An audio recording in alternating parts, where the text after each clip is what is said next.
Historia 1.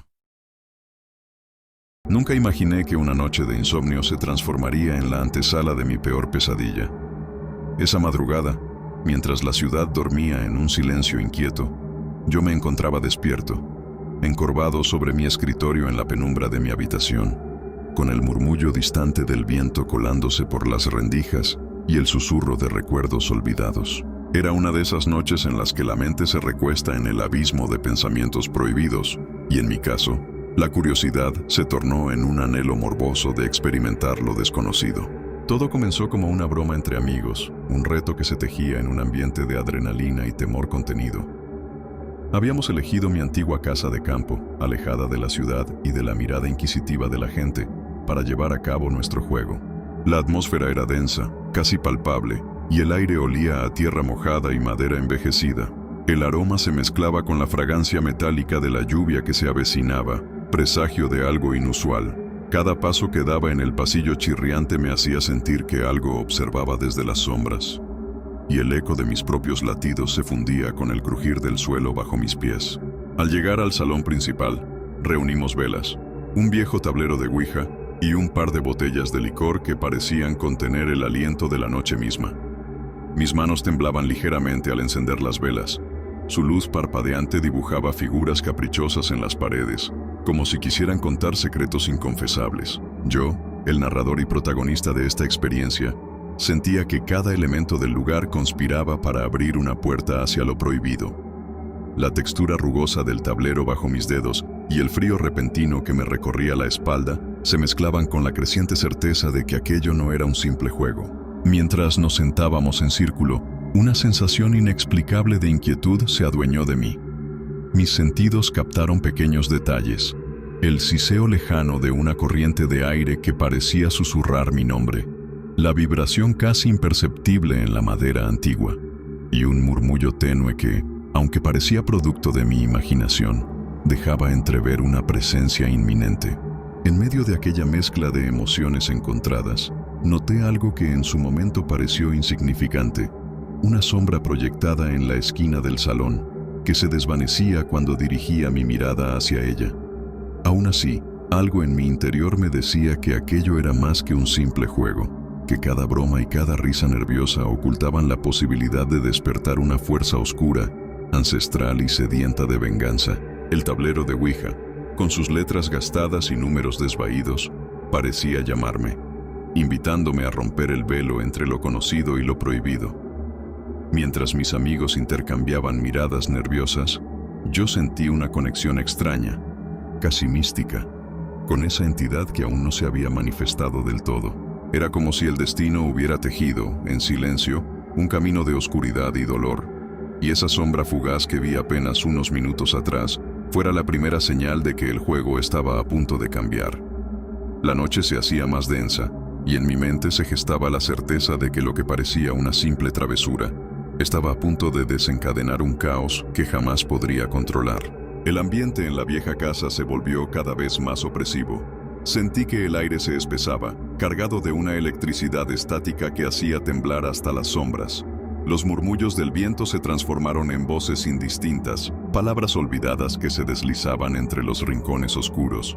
Mis compañeros comenzaron a mostrar signos de pánico, miradas perdidas, sudor frío y un silencio que caía pesado como una losa sobre el ambiente. La Ouija, hasta ese momento inerte, empezó a moverse con una precisión escalofriante. Al principio pensamos que era el nerviosismo o un leve soplo de aire, pero pronto quedó claro que algo mucho más siniestro se manifestaba. Con voz temblorosa pregunté, ¿quién eres? La planchette se deslizó lentamente, deteniéndose para formar con una claridad aterradora la palabra no. Ese simple instante congeló el tiempo. Era como si esa respuesta hubiera abierto un abismo entre nosotros y una oscuridad ancestral. A medida que la sesión avanzaba, la entidad parecía ansiar comunicarse. Mensajes crípticos y símbolos enigmáticos comenzaron a formarse en el tablero. De repente, la temperatura descendió bruscamente, y un hedor a azufre se mezcló con la humedad, invadiendo mis sentidos. Cerré los ojos, intentando comprender, pero las imágenes no cesaban. Sombras danzantes en las paredes, figuras etéreas flotando en el aire y destellos de recuerdos que jamás había vivido. La sombra fugaz que había notado en la introducción ahora se alzaba como un presagio lúgubre, indicándome que aquello era mucho más que una mera travesura. En un instante, la habitación se transformó en un escenario de pesadilla. El crujir del suelo se combinó con el eco metálico de gritos ahogados. Pablo, uno de mis amigos, exclamó en medio del caos, afirmando que había sentido un toque helado recorrer su espalda. Su grito se fundió con el retumbar inhumano que parecía emerger de las profundidades mismas de la casa. Fue en ese momento que comprendí que estábamos en presencia de una fuerza que trascendía lo humano, algo que se alimentaba de nuestro miedo. El clímax de aquel ritual inesperado llegó cuando las luces comenzaron a parpadear y la entidad se manifestó con una forma casi tangible, no solo a través del tablero, sino en la figura sombría que emergía en el pasillo. No era simplemente una sombra, sino un ser de proporciones inquietantes, con ojos que destellaban una furia antigua y despiadada.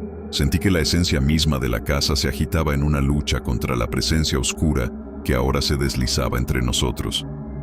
¿Podríamos acaso ser marionetas en un juego diseñado para invocar una furia ancestral? ¿O estábamos ante algo que iba más allá de nuestra comprensión mortal? Cada intento de cerrar la sesión parecía desencadenar consecuencias insospechadas. Con cada palabra que se trazaba en el tablero, un eco silencioso, casi imperceptible, rugía en mi interior, recordándome que no podíamos escapar de lo que habíamos despertado. Una voz, fría y resonante, interrumpió la creciente desesperación anunciando: «El juego apenas comienza». Fue en ese preciso instante cuando el tablero se iluminó con una luz enfermiza y las paredes se llenaron de inscripciones extrañas, como si la casa misma quisiera revelar un secreto olvidado. En medio del desconcierto, la imagen del anciano de la visión, su rostro desencajado y sus ojos llenos de tristeza, se grabó en mi mente, despertando una inquietud que se tornó en una pregunta perturbadora. ¿Qué vínculo tenía aquella figura con la entidad que ahora nos acosaba? La revelación fue sutil, pero impactante, dejándome con la certeza de que algo más se ocultaba tras ese enigmático presagio, algo que cambiaría el curso de la noche para siempre. El ambiente parecía haberse congelado en el instante en que la última palabra se deslizó del tablero. El eco de «El juego apenas comienza» retumbaba en mi mente mientras la oscuridad parecía cobrar vida, envolviéndonos en una neblina casi palpable. En ese preciso momento, la figura sombría, que había sido nuestra maldición silenciosa durante la noche, se detuvo en seco, como si algo o alguien la hubiera obligado a frenar su avance. Sentí cómo el suelo vibraba bajo mis pies, una pulsación que parecía provenir del mismísimo corazón de la casa, y supe que lo inexplicable estaba a punto de revelar su verdadero rostro. La tensión llegó a su punto álgido cuando, de la penumbra, emergió aquella figura del anciano de la visión, un ser arrugado y demacrado, cuyos ojos, llenos de una tristeza infinita, parecían contener la sabiduría de siglos de dolor. Su presencia, tan inesperada como aterradora, rompió la barrera entre la realidad y la pesadilla. Con voz temblorosa me dijo: «No todo lo que se ha perdido debe permanecer en la oscuridad». En ese instante, comprendí que la entidad que habíamos invocado no era sino la sombra de un pasado olvidado, un dolor ancestral atrapado en los recovecos de la casa, y que nosotros, en nuestra insensata curiosidad, habíamos desatado una cadena de eventos que jamás podríamos detener. La revelación fue devastadora.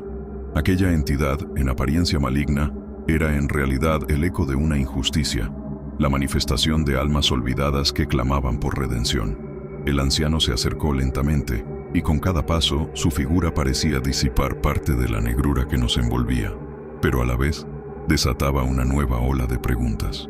¿Qué sacrificio exigía este juego prohibido? ¿Podría la inocencia de un simple experimento entre amigos pagar el precio de liberar tanto sufrimiento?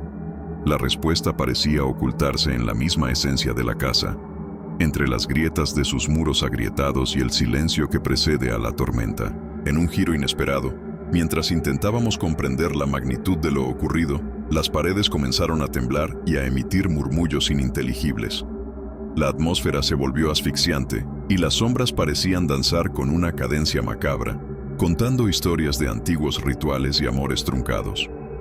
Con cada palabra del anciano, mi mente se inundaba de imágenes fragmentadas, rostros llorosos, manos que pedían auxilio, y una noche interminable de penitencia. Recordé aquella sombra fugaz de la introducción, la primera señal de que algo se había gestado mucho antes de que nosotros pusiéramos en marcha el juego, y supe que todo estaba intrínsecamente conectado. Esa sombra, que parecía tan insignificante en un principio, era en realidad la llave de un pasado enterrado, una pista que ahora cobraba un sentido devastador. La casa se convirtió en el escenario de un clímax imposible de detener.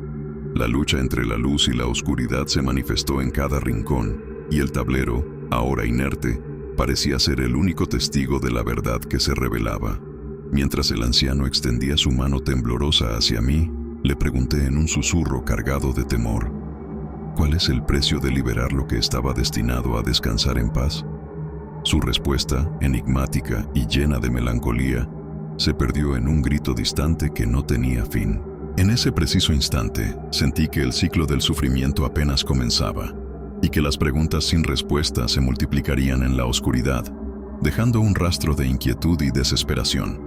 La figura del anciano se desvaneció tan repentinamente como había aparecido, dejando tras de sí una estela de misterio y un silencio aún más abrumador que antes.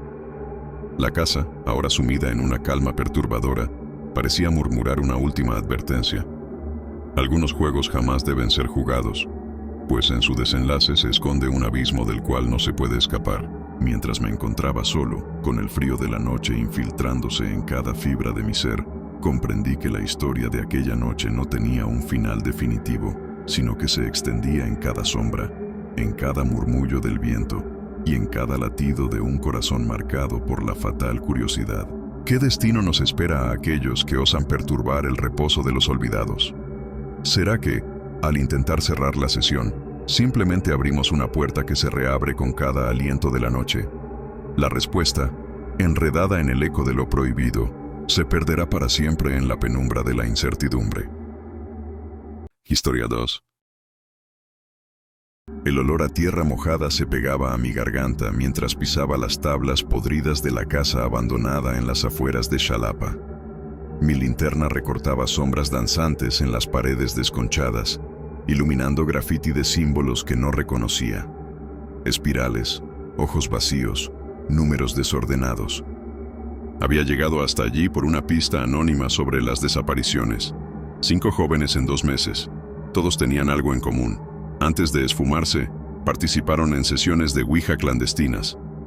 Yo, Laura Mendieta, periodista escéptica y cazadora de fraudes, estaba segura de que todo era un montaje macabro. Hasta esa noche. El viento silbaba entre los huecos de las ventanas, arrastrando un susurro gutural que no provenía del exterior. En el centro del cuarto, una mesa de madera carcomida sostenía una tabla Ouija artesanal con letras talladas a cuchillo. Decidí recrear lo que hacían las víctimas. Coloqué los dedos sobre la plancheta oxidada. La atmósfera se espesó de repente, como si el aire se hubiera convertido en melaza. Mis uñas vibraron contra el metal frío, y entonces, movida por una fuerza que no era la mía, la planchette comenzó a girar en espiral. ¿Quién eres?, murmuré, desafiante. Las letras se alinearon una a una. A-L-M-A-S-P-E-R-D-I-D-A-S. Un escalofrío me recorrió la espina dorsal. Antes de soltar la planchette, esta se desplazó de nuevo hacia la esquina inferior derecha, donde alguien había grabado una palabra: ven. Al salir, tropecé con algo enterrado en el lodo, un diario manchado de barro. Las páginas estaban llenas de dibujos de relojes sin manecillas. Lo guardé sin pensarlo. No fue hasta días después, revisando las fotos de mi cámara, que noté la figura difusa detrás de mí en esa habitación. Una silueta sin rostro, con los brazos extendidos hacia mi cuello. Pero lo peor llegó al día siguiente. En mi computadora, un documento en blanco se llenó de caracteres solos. Tu nombre está escrito donde el tiempo se rompe. El zumbido estático de mi teléfono me despertó a las 3:07 a.m. No había notificaciones, solo una foto en la galería que no tomé. Mi cama, vacía, capturada desde el rincón donde colgué mi abrigo. Bajé las escaleras con una navaja en una mano y el diario del lodo en la otra. Las páginas ahora revelaban patrones, Cada reloj sin manecillas estaba acompañado de coordenadas. Una me llevó al cementerio de Pico de Orizaba, donde la tercera víctima había sido encontrada, si es que podía llamarse encontrada a lo que quedó de ella. La niebla se aferraba a las lápidas como garras de humo. Entre los nombres borrados por el tiempo, una lápida reciente sobresalía. Mariana Soto, 19 años. Su tiempo se agotó. La fecha de muerte era del día anterior. Al acercarme, noté marcas en el suelo, círculos de sal quemada y velas negras apagadas. Quise documentarlo, pero mi cámara solo capturaba manchas borrosas que se arrastraban hacia mí, como dedos de sombra. Regresé a mi auto, pero el motor tosió y murió. El frío se coló por las ventanas, cristalizando mi aliento. En el espejo retrovisor, una figura se materializó en el asiento trasero, cabello húmedo pegado a un cráneo pálido, ojos como pozos de tinta. Mariana. Sus labios no se movieron, pero su voz resonó dentro de mi cráneo. Nos usan para romper el velo, y tú llevas la llave. Antes de poder gritar, el diario en el asiento del copiloto se abrió solo. Las páginas mostraban ahora un dibujo detallado. Yo, de pie frente a un portal de espirales, con la planchette clavada en mi palma izquierda. La imagen sangraba tinta negra que olía a cobre y azufre. Decidí confrontar a la única sobreviviente de las sesiones, una chica internada en el psiquiátrico de Banderilla. Su habitación olía a medicamentos y miedo rancio. Sus pupilas dilatadas seguían el ritmo de un tic-tac imaginario. Ellos tejen el tiempo, susurró, señalando mi pecho. Tu nombre está en el libro de las horas. ¿Qué libro?, pregunté, pero ella solo rió, señalando la ventana. Afuera, bajo la lluvia, 3 figuras encapuchadas sostenían relojes de arena invertidos. Uno señaló hacia mí. Corrí hacia el estacionamiento, pero algo me detuvo. En mi parabrisas, escrito con el vaho de la noche, latía una palabra: ahora. Al llegar a mi departamento, las paredes estaban cubiertas de números escritos con lo que esperaba fuera pintura roja. 3.07. La hora exacta en que todo comenzó. En mi buzón de voz, un mensaje de mi editor. Laura, cancelamos tu investigación. Los archivos que pediste nunca existieron. Pero lo imposible llegó al abrir mi correo. Un remitente llamado Almas Perdidas había enviado un video adjunto. Al reproducirlo, vi mi propio rostro frente a la cámara, pálido y demacrado, diciendo con una voz que no era la mía: buscar fue tu error. Ahora eres la próxima hora. La pantalla se apagó, y entonces lo escuché, el tic-tac de un reloj viniendo de dentro de mis paredes, o de mis huesos. El tic-tac resonaba en mis muelas, en las venas, en el parpadeo de la luz que se negaba a iluminar del todo mi departamento. Seguí el sonido hasta el baño, donde el espejo mostraba mi reflejo con la piel translúcida, como si el tiempo se estuviera deshilachando alrededor de mí. Al tocar el vidrio, la superficie se dio como agua estancada. Dentro, un túnel de espirales se extendía hacia un vacío pulsante. Recordé las palabras del documento maldito. Tu nombre está escrito donde el tiempo se rompe. Entré. El aire olía a electricidad y huesos quemados. Las paredes del túnel estaban tachonadas de relojes sin manecillas, iguales a los del diario. Sus esferas brillaban con nombres: las víctimas, Mariana, y luego el mío, Laura Mendieta, grabado en una esfera que comenzó a agrietarse. Avancé hacia una cámara circular donde 3 figuras encapuchadas rodeaban un portal de espirales oscuras. Uno de ellos levantó su capucha. Era yo, pero con los ojos vacíos y la boca cosida con hilo negro. Somos las horas que nadie reclama, dijo mi doble con voz de estática. Tú nos diste forma al buscar. Las otras figuras revelaron sus rostros. Las víctimas. Mariana sostenía un reloj de arena cuyos granos eran ceniza humana. El libro de las horas no es un objeto, es un puente, susurró. Y tú lo cruzaste cuando ignoraste las advertencias. El portal detrás de ellas mostraba la casa abandonada de Xalapa, el lugar donde todo comenzó. Pero ahora entendía. Aquella noche, cuando usé la ouija, no invoqué a un espíritu. Me ofrecí como recipiente. Las almas perdidas necesitaban un cuerpo anclado al mundo real para mantener abierto el velo. Y yo, la escéptica que creyó dominar el misterio, les di la llave con mi curiosidad. Mi doble se acercó. extendiendo una mano que se desagna en partículas de tiempo. «Quedarás aquí, sustituyendo a la siguiente hora», señaló la esfera con mi nombre, ahora rota. «O toma tu lugar entre nosotras y te será el destino de otros». Las paredes de la cámara comenzaron a sangrar números. 3.07, una y otra vez. Supe entonces la verdad. Esa era la hora de mi muerte, programada en cada célula desde que recibí el primer mensaje. Pero algo en mí se rebeló. Corrí hacia el portal, sintiendo cómo mis recuerdos se desgarraban. La infancia, mi primer artículo, el rostro de mi madre, todo convertido en combustible para el ritual. Al cruzar, el túnel colapsó. Desperté en mi departamento, pero algo estaba mal. Las noticias hablaban de 5 desapariciones, incluida la de una periodista. En mi mano, una cicatriz nueva con forma de espiral. En el espejo, mi reflejo parpadeaba, mostrando a veces a la figura sin ojos de mi doble. Ahora escucho voces en los sueños. El velo sigue roto. A veces, al escribir, mis dedos deletrean palabras que no son mías. Ven. Y en las noches, cuando el reloj marca las 3:07, una sombra se sienta a los pies de mi cama, esperando a que elija mi lugar en el ciclo. Pero lo más aterrador no es el miedo, es la certeza de que algún día dejaré de luchar contra la tentación de responder. Y volveré a jugar. Historia 3. El tablero estaba frío bajo mis dedos, como si alguien hubiera tallado sus letras en hielo. Lo había encontrado en el ático de la casa de mi abuela, escondido bajo una pila de mantas polvorientas que olían a naftalina y tiempo detenido. ¿Por qué no lo intentamos? Al fin y al cabo, solo es un juego. Había dicho Clara, mi prima, con esa sonrisa de complicidad que siempre precedía a sus peores ideas. La tormenta rugía afuera, estrangulando los cristales con sus garras de lluvia helada, y el silbido del viento entre las rendijas de las paredes sonaba como susurros en un idioma que mi piel entendía mejor que mi mente. Movimos la planchette juntas, nuestras respiraciones entrecortadas marcando el ritmo. ¿Hay alguien aquí? La madera se deslizó sin vacilar hacia sí.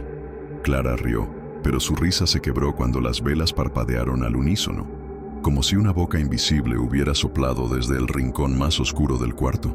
El frío se intensificó, reptando por mis tobillos hasta anudárseme en el estómago. La planchette giró bruscamente hacia la esquina superior izquierda del tablero, deteniéndose sobre un símbolo que no reconocí, un ojo dentro de un triángulo invertido, tallado con trazos toscos. ¿Qué significa eso?, pregunté, pero Clara no respondió.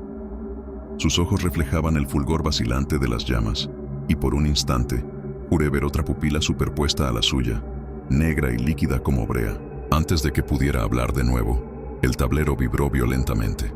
Un crujido seco resonó en las vigas del techo, seguido por un golpe sordo en el interior de la pared, como si algo hubiera despertado y ahora arañara la madera desde el otro lado. Clara apartó las manos como si se hubiera quemado. «Basta por hoy», murmuró evitando mirarme.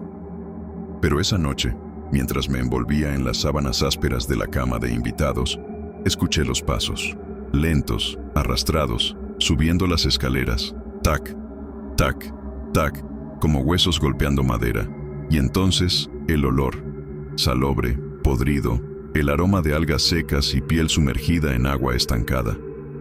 Me dije que era el viento, me dije que era la casa vieja ajustándose a la tormenta, pero cuando cerré los ojos, solo pude ver el símbolo del tablero ardiendo en la oscuridad. Un ojo, un triángulo invertido, y la certeza de que algo nos había estado observando desde mucho antes de que preguntáramos, ¿hay alguien aquí? Los días siguientes fueron una niebla de sombras que se aferraban a los bordes de mi visión. Clara dejó de venir a la casa. «Está con gripe», dijo su madre por teléfono, pero la estática de la línea distorsionó su voz hasta hacerla sonar como un susurro ahogado.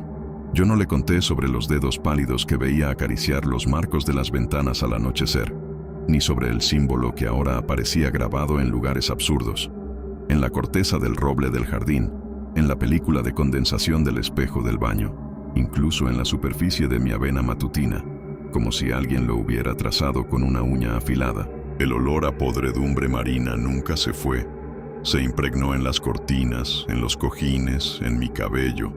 Empecé a despertar con moretones en los tobillos, círculos violáceos que palpitaban como bocas hambrientas. Las noches eran lo peor. Las paredes respiraban, literalmente respiraban, un ritmo lento y húmedo que hacía vibrar los cuadros. Y los pasos, los pasos, ya no se limitaban a las escaleras, recorrían el pasillo, se detenían frente a mi puerta, y a veces, si me quedaba quieta el tiempo suficiente, escuchaba el chirrido de la manija girando milímetro a milímetro. Decidí investigar. En la biblioteca del pueblo, entre periódicos amarillentos y manuales de carpintería de los años 50, encontré una mención del símbolo. Un artículo de 1923 hablaba de una secta que operaba en la costa. Los adoradores del ojo invertido. Creían en una entidad que habitaba el umbral entre las mareas, un dios ahogado que exigía sacrificios en pozas de marea durante la luna negra. La última línea del artículo estaba tachada con tinta negra, pero al inclinar la página hacia la luz, distinguí las palabras. Nunca se encontraron los cuerpos de las 3 hermanas Granger. Esa noche, soñé con Clara. Estaba de pie en la playa al amanecer, vestida con un camisón blanco empapado. Sus pies sangraban sobre las rocas afiladas, pero sonreía mientras el agua le lamía los tobillos. Detrás de ella, algo emergía de las olas. Una silueta alta, deforme, con brazos que se retorcían como algas en una corriente. En su cabeza, donde debería estar el rostro, había un triángulo invertido tallado en carne viva. Desperté ahogándome.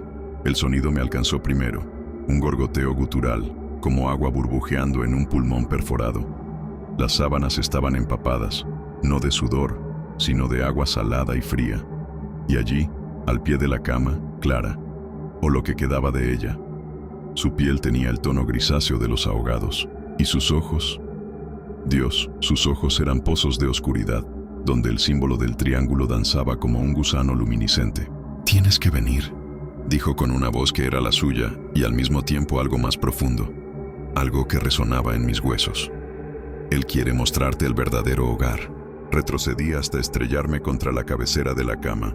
Ella, alargó una mano y vi que sus dedos se alargaban, se volvían tentáculos cubiertos de ventosas que dejaban marcas brillantes en la colcha. «No soy yo la que llama», susurró. «Eres tú. Siempre has sido tú». El pánico me dio fuerzas. Corrí hacia la puerta, pero algo me agarró del tobillo, una masa fría y gelatinosa que brotaba de las tablas del suelo. Clara se rió, un sonido que se multiplicó en ecos provenientes de las paredes, del techo, de dentro de mi propio pecho. «¡Despierta!», grité sin saber si me dirigía a ella o a mí misma, y entonces, el giro. La luz del amanecer entró a raudales por la ventana. Y 7 estaba tirada en el suelo, vestida, seca. No había rastro de 8 agua ni de tentáculos. Pero en mi mano derecha, apretado con tanta fuerza que me había dejado marcas semicirculares en la palma, había un trozo de tela rasgado, un fragmento del camisón blanco de Clara. En el pueblo, me enteré de que llevaba desaparecida desde la noche que usamos la ouija. La playa estaba desierta bajo la luna negra, un plato de obsidiana colgado sobre un mar que no producía olas, solo suspiros. La arena fría se adhería a mis pies descalzos, cada grano una aguja helada clavándose en mi piel. Había seguido las visiones. El símbolo brillaba ahora en mi antebrazo, una llaga supurante que olía a marisma y promesas rotas. En mi bolsillo, el trozo de tela del camisón de Clara latía como un segundo corazón. «Él quiere mostrarte el verdadero hogar», había dicho su voz de alga podrida. Las rocas formaban una espiral hacia una poza de marea, cuyas aguas quietas reflejaban no el cielo, sino un abismo de estrellas ajenas. Allí, en el centro, estaba Clara, o lo que la entidad había moldeado con sus restos. Su cuerpo era un esqueleto cubierto de percebes y tentáculos retorciéndose como medusas agonizantes. En su cráneo, donde debería estar la frente, el triángulo invertido sangraba lentamente. «Te esperamos desde 1923», dijo con voces que eran 3, 10, 100. Las voces de las hermanas Granger, de Clara, de todas las que habían caído antes. Retrocedí, pero la arena se volvió líquida bajo mis talones. De las sombras surgieron figuras encapuchadas, sus túnicas empapadas y pegadas a cuerpos esqueléticos. Los adoradores. Sus manos alzaban cuchillos de coral, sus murmullos enlazándose con el rumor del mar. «No soy una de ustedes», grité, pero el símbolo en mi brazo ardía, traduciendo mi mentira en humo acre. «¿Clara? ¿Clara?», se rió, un sonido de burbujas estallando en lo profundo. «Tú nos trajiste de vuelta. El tablero fue solo la puerta. La sangre es la llave. La sangre». Recordé el artículo, los sacrificios en la luna negra. Y entonces, el giro final. El dolor en mis tobillos no eran moretones, eran marcas de dientes. Las visiones se precipitaron. La abuela, joven, escondiendo el tablero Ouija tras enterrar algo en el jardín. Mi madre, susurrando canciones de cuna en un idioma que hacía temblar los vasos. Y yo, a los 7 años, dibujando el ojo invertido en la niebla del espejo sin recordarlo. La entidad emergió de la poza. No era un dios, era un feto cósmico, grotesco y magnífico, con tentáculos que eran raíces y venas. Su cabeza, un triángulo invertido abierto hasta revelar un vacío que cantaba. El dios ahogado, el hambre hecha forma. Los adoradores avanzaron. Yo no me moví. El cuchillo de coral encontró mi palma y mi sangre chorreó sobre la roca. La poza hirvió. Clara gritó, pero no de dolor, sino de triunfo.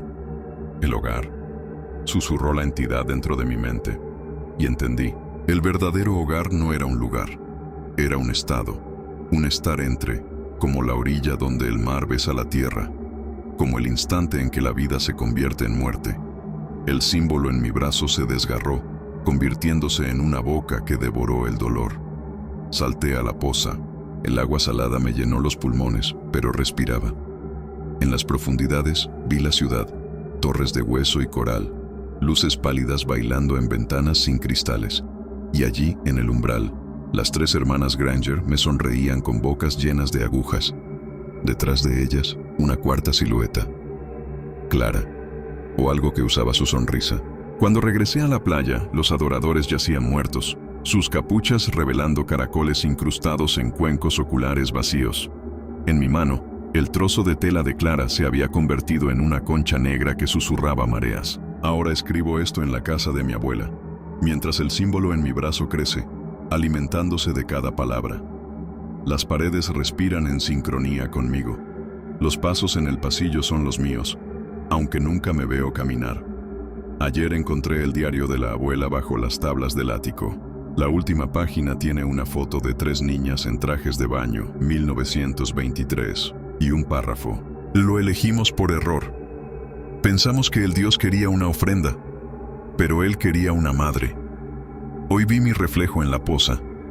Mis ojos tienen el mismo brillo líquido que los de Clara, y cuando sonrío, mis dientes son tan afilados como los corales que esperan bajo las olas. Historia 4. Nunca olvidaré aquella noche en que, impulsado por una curiosidad morbosa y una sensación de inevitabilidad, crucé el umbral de la vieja casona abandonada a las afueras de la ciudad. Me llamo Daniel, y aunque jamás fui de los que se dejan arrastrar por supersticiones, aquella experiencia me marcó de manera indeleble. La luna, oculta tras un manto de nubes erráticas, apenas dejaba entrever su luz mortecina, mientras el viento aullaba como un animal herido en la lejanía. Desde el instante en que pisé el suelo frío y empapado de humedad, supe que algo inusual y oscuro se cernía sobre mí. Cada paso resonaba en el silencio sepulcral de la casa, amplificado por el eco de mis propios temblores.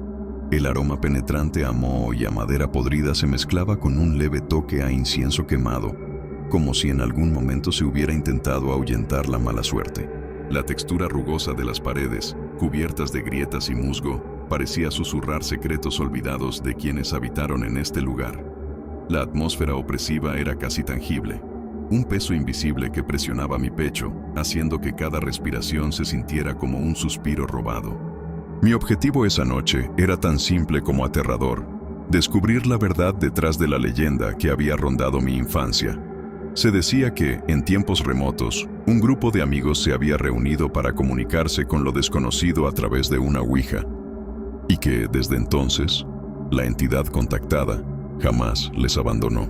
Había una nota casi imperceptible en el ambiente, un presagio que se dibujaba en la penumbra, insinuando que quizá, sin quererlo, yo estaba a punto de retomar un ritual olvidado, el cual sellaría mi destino.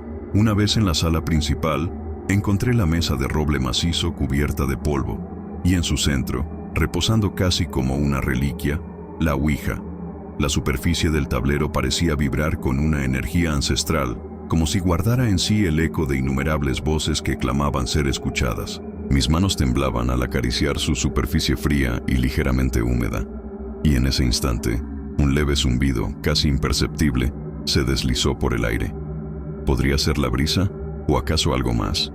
Esa pequeña anomalía se grabó en mi mente, una pista sutil que, sin saberlo, se convertiría en la clave para desvelar el terror que estaba a punto de desatarse. La noche se cerraba con un manto de incertidumbre y presagio.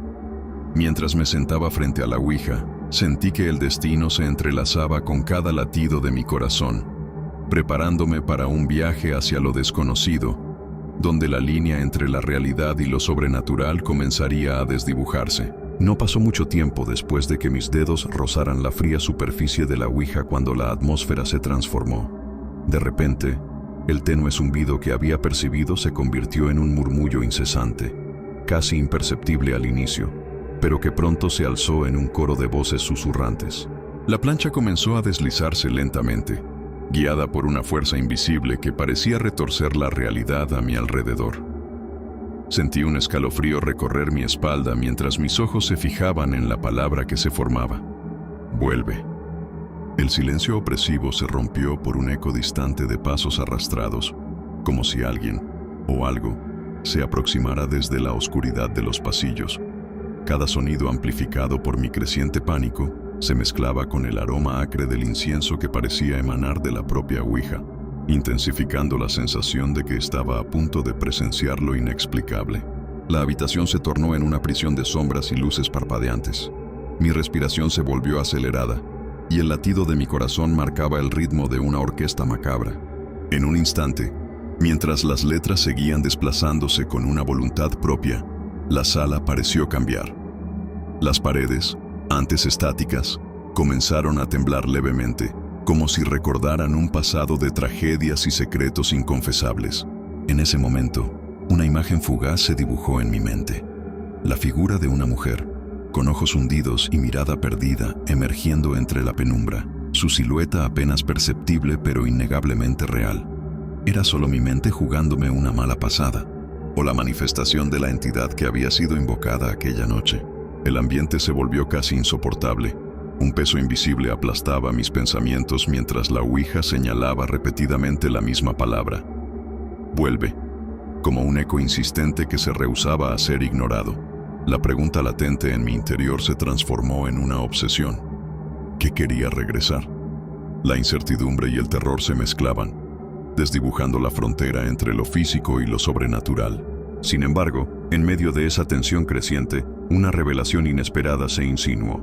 El presagio de la anomalía de la ouija no era un mero accidente, sino un indicio deliberado de que alguien, o algo, ya había marcado el destino de este lugar mucho antes de mi llegada. Con la mente llena de interrogantes y el corazón golpeando en mi pecho, me di cuenta de que la situación había tomado un giro que jamás habría imaginado. ¿Quién era realmente la figura que se manifestaba en mi mente? ¿Y qué relación tenía con el mensaje vuelve? Esa interrogante quedó suspendida en el aire, dejándome en un estado de desconcierto y terror, mientras la oscuridad parecía cobrar vida a mi alrededor. El aire se volvió irrespirable, y la oscuridad pareció engullir cada rincón de mi ser. La figura que había emergido en mis visiones tomó forma con una nitidez aterradora. Una mujer de cabello enmarañado y mirada vacía, cuyos ojos brillaban con una luz que no pertenecía a este mundo. Mientras sus labios se movían en un murmullo casi inaudible, comprendí, con una mezcla de horror y asombro, que su existencia estaba ligada a mi propio destino. Esa presencia, a la que había respondido con el tembloroso «vuelve», era la encarnación de un alma olvidada, una víctima del tiempo y del pecado, atrapada entre dos mundos. En un instante en que el murmullo de la ouija se intensificó en un clamor atronador, La habitación se llenó de ecos del pasado. Las paredes parecían palpitar como si latieran con recuerdos dolorosos, y el suelo, cubierto de una fina capa de polvo y lágrimas olvidadas, se transformó en un espejo macabro de mi interior. Comprendí que aquella noche no era un mero accidente, sino la culminación de un ritual ancestral que se repetía una y otra vez.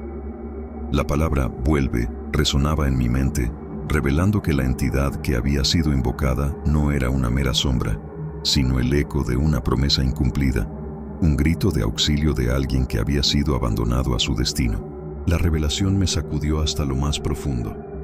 La mujer no era un ente externo, sino la manifestación de una parte de mí misma, un fragmento del pasado que había quedado atrapado en este ciclo macabro. Con cada latido acelerado, la verdad se hacía más ineludible. Yo era, de alguna manera, responsable de mantener vivo el terror, de alimentar el ciclo eterno que se había instaurado en esa casa olvidada. En ese preciso instante, mientras la ouija se iluminaba con una luz espectral, recordé el zumbido sutil que había presenciado al principio, el presagio que, como un hilo invisible, conectaba mi presente con un pasado lleno de culpa, secretos y un destino ineludible. El clímax se desarrolló en una serie de visiones desbordantes, escenas de rituales antiguos, rostros deformados por el sufrimiento y ecos de gritos que parecían venir de los rincones más oscuros de mi memoria. ¿Era posible que hubiera estado destinado a repetir los errores de aquellos que me precedieron? La respuesta se esfumó en el caos de la revelación, dejando en su lugar una incertidumbre desgarradora. Mientras la entidad se desvanecía lentamente, dejando tras de sí un silencio sepulcral, su último mensaje se grabó en mi mente. Vuelve y paga tu deuda. Esa advertencia, que había sido el eco de una advertencia antigua, cobraba ahora un sentido aterrador y definitivo. Aún con el corazón martillando y la mente en un torbellino de dudas, comprendí que, a pesar de haber experimentado la manifestación de lo inexplicable, muchas preguntas quedaban sin respuesta. ¿Era yo el responsable de este ciclo infernal? ¿O simplemente era una pieza más en un juego macabro regido por fuerzas mucho mayores que mi entendimiento? Con la ouija aún en mis manos y la casa retornando a su silencio mortal, supe que mi historia no había encontrado aún su final. Quedaban cabos sueltos, hilos de un pasado maldito que aún exigían ser atados, dejando en el aire una inquietud que me perseguiría para siempre, recordándome que algunas deudas jamás se pueden saldar por completo.